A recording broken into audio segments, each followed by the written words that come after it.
आगे देखेंगे, और वो क्या है, साइटोकाइनेसिस। हमने देख लिया था, क्या देख लिया था, सेल का डिवीजन देख लिया था, न्यूक्लियस का डिवीजन देख लिया था, पीमैट। अब आगे दैट इज किसका डिवीजन है, ये साइटोप्लाज्म का, उसको बोलते हैं cytokinesis. Cell divides into two by separation of cytoplasm. अब ध्यान रखना यहाँ से क्वेश्चन कैसे फंसता है। एनिमल सेल में सेल फरो का फॉर्मेशन होता है इन प्लाज्मा मेम्ब्रेन। ये मैं आपको दिखाती हूँ, सेल फरो फॉर्मेशन कैसे। सेल फरो ऐसा बनेगा। अब जैसे एनिमल सेल में सेल वॉल तो होती नहीं है, तो ये अंदर की तरफ ऐसे फरो बनेगा और मूव करेगा अंदर की तरफ। तो ये सेल फरो फॉर्मेशन से क्या होता है एनिमल सेल में। प्लांट सेल में सेल वॉल होती है, तो formation starts in the centre of the, जस्ट उल्टा होता है, of the cell grows outward. वो कैसा होगा, वो ऐसा होगा। ये सेल वॉल है सेल्यूलोज की, और फिर सेल मेम्ब्रेन है। तो सेल वॉल की वजह से फरो मेथड नहीं होता, बीच में से सेल प्लेट फॉर्मेशन होता है, वो एक दोनों तरफ बढ़ेगी, बीच से बाहर की तरफ, फ्रॉम सेंटर टू पेरीफेरी। तो सेल प्लेट मेथड से formation of precursor called cell plate that represents the middle lamella. और वो सेल प्लेट क्या रिप्रेजेंट करेगी, मिडिल लैमेला। आपको याद है दो सेल के बीच में जो सीमेंटिंग मटेरियल रहता है, वो उसको क्या बोलते हैं, दोनों का ही मिडिल लैमेला। सो वो सेल प्लेट जो है it is precursor of middle lamella. Then organelles like mitochondria and plastids, वो दोनों सेल में डिस्ट्रीब्यूट हो जाएंगे between two daughter cells. In some organisms karyokinesis is not followed by cytokinesis. Important है, multi nuclear. अब जब साइटोप्लाज्म सेल वॉल डिवाइड ही नहीं होंगे सेल दो में, अंदर ही अंदर बस न्यूक्लियस डिवाइड हो रहा है, तो ऐसी कंडीशन मल्टी न्यूक्लिएट हो जाएगी, और उसको बोलते हैं इंपॉर्टेंट सिनकाइटियम। उसका एक एग्जाम्पल एनसीईआरटी ने दिया, इंपॉर्टेंट है, liquid endosperm of coconut. Cell wall formation नहीं होती क्योंकि प्लांट्स में तो सेल वॉल है, साइटोप्लाज्म डिवाइड नहीं होता, न्यूक्लियस डिवाइड होता रहता है, तो मल्टी न्यूक्लिएट कंडीशन होती है। वो जो नारियल का पानी हम पीते हैं, it is endosperm of coconut. फिर बाद में वो धीरे धीरे करके सेल वॉल फॉर्मेशन होती है। देन सिग्निफिकेंस ऑफ माइटोसिस, क्या क्यों होता है mitosis, the growth of multi cellular is due to mitosis. दूसरा important significance, restore nucleocytoplasmic ratio. मतलब न्यूक्लियस और साइटोप्लाज्म सेल ग्रो करती है ना डिवीजन से पहले, तो बहुत बढ़ जाता है, उसको रेशियो को बनाए रखने के लिए सेल दो डिवाइड होती है। सेल रिपेयर के लिए सेल डिवीजन माइटोसिस जरूरी है।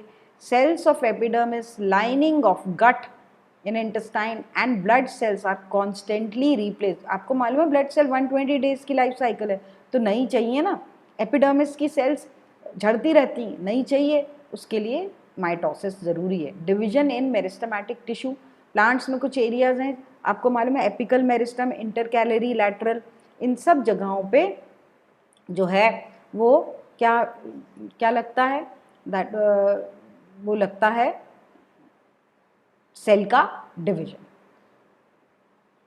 मियोसिस ensures, अब meiosis very important division, ensures production of haploid phase.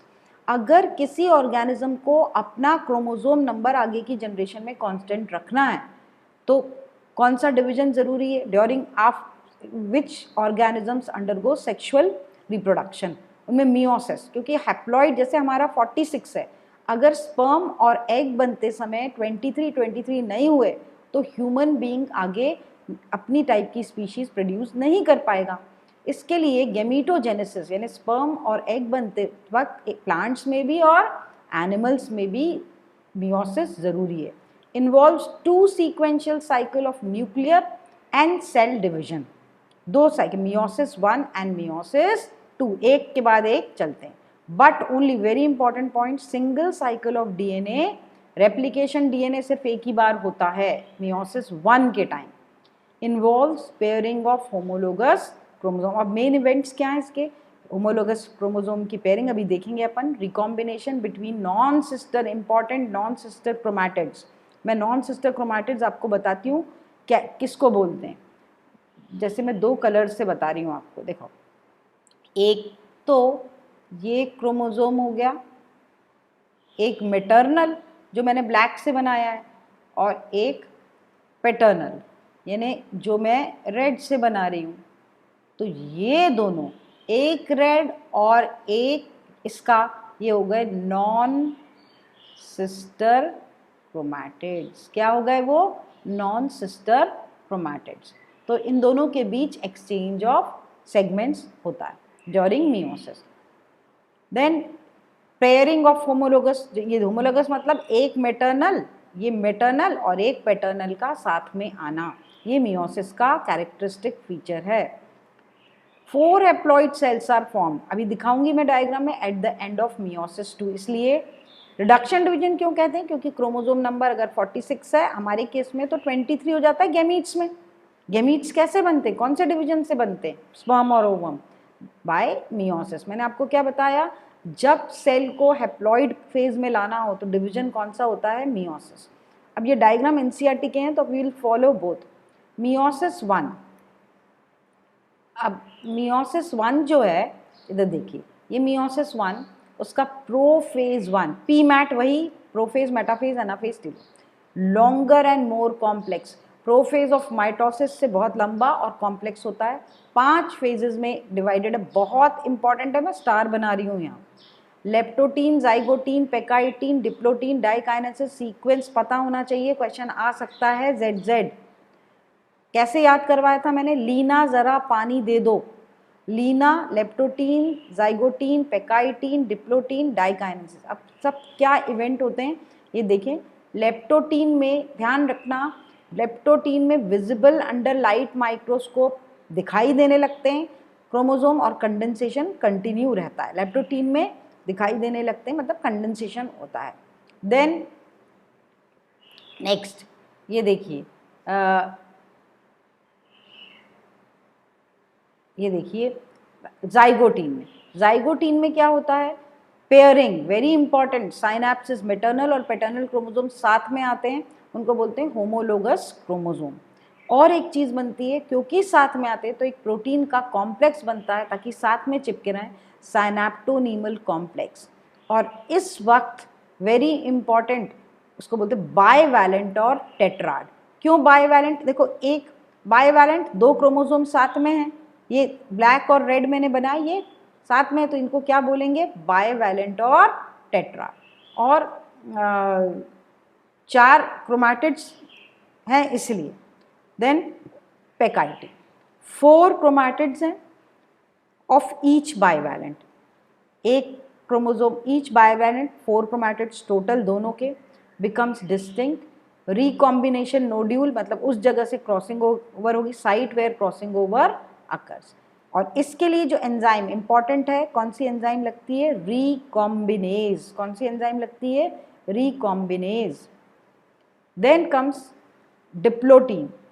Diplotene में साइनैप्टोनीमल कॉम्प्लेक्स घुलने लगता है, डिसोल्यूशन, लेकिन जहां क्रॉसिंग ओवर हो गई है उस पॉइंट पे स्टिल अटैच रहते हैं at the site of crossing over, वहां पर चिपके रहते हैं क्रोमैटिड्स।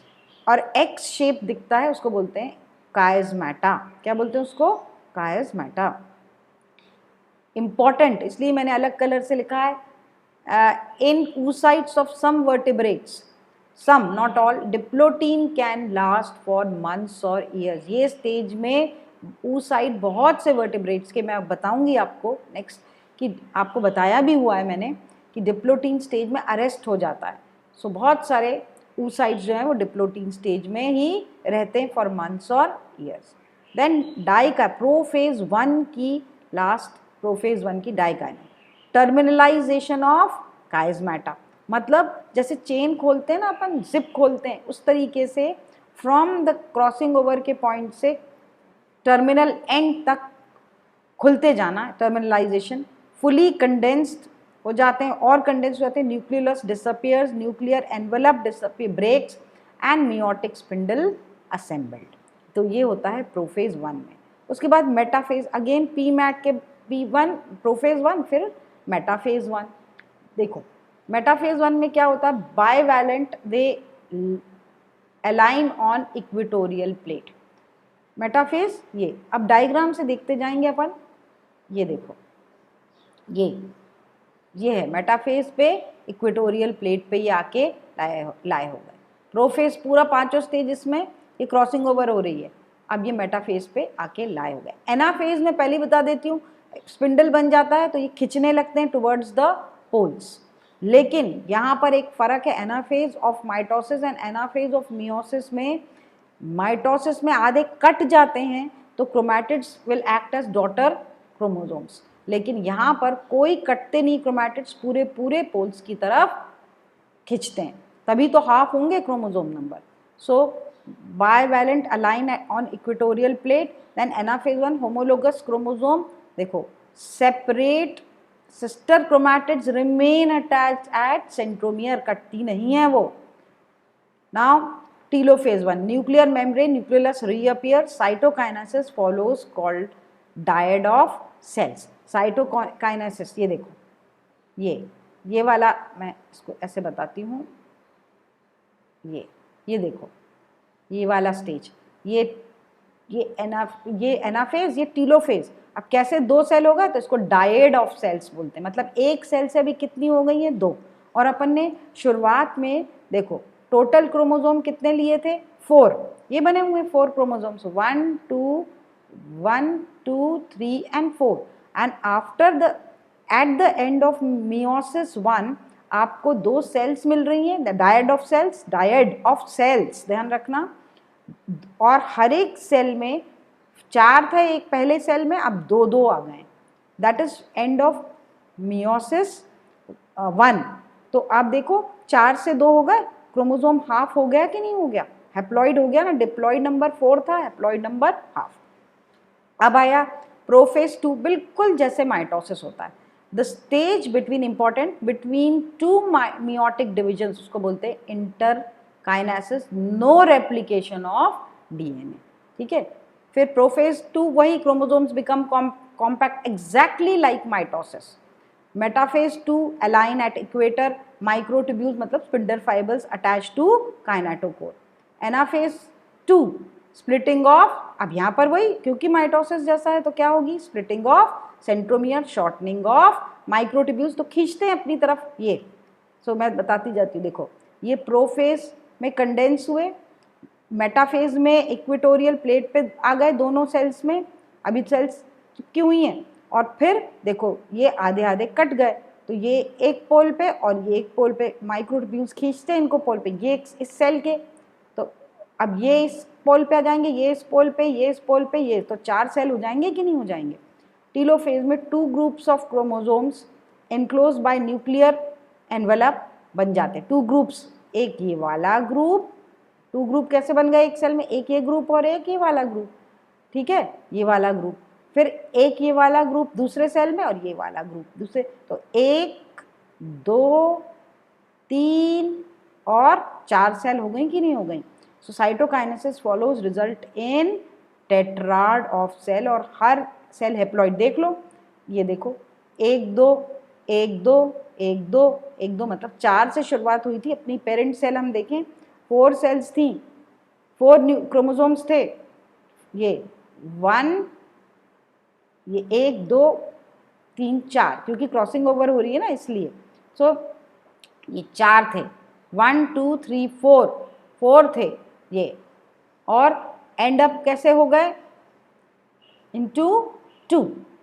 सो सिग्निफिकेंस देख लें हम, what is the significance of the, हाँ देखिए, हाँ सिग्निफिकेंस है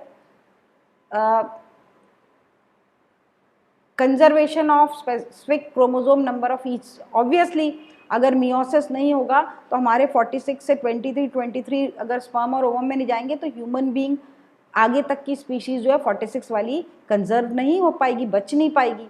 तो ये एक ऐसा डिवीजन है जो ये कंजर्व रखता है हर स्पीशीज का क्रोमोसोम नंबर। क्योंकि क्रॉसिंग ओवर होती है इसलिए जेनेटिक वेरिएबिलिटी बहुत ज़्यादा हो जाती है इनके बनते वक्त, हर एक सेल डिफरेंट होता है, क्रोमोसोम उसका डिफरेंट होता है। वेरिएशंस इंपॉर्टेंट किस लिए हैं, जितनी जेनेटिक वेरिएबिलिटी उतना एवोल्यूशन, उतनी अडेप्टेबिलिटी ज़्यादा। तो this was significance of meiosis. ये था सेल। अगर आप एनसीईआरटी की मैंने जो एक एक लाइन ही ढंग से करेंगे तो आपको इसका कोई भी क्वेश्चन गलत नहीं कर पाएंगे, ठीक है। So just follow this each and every line.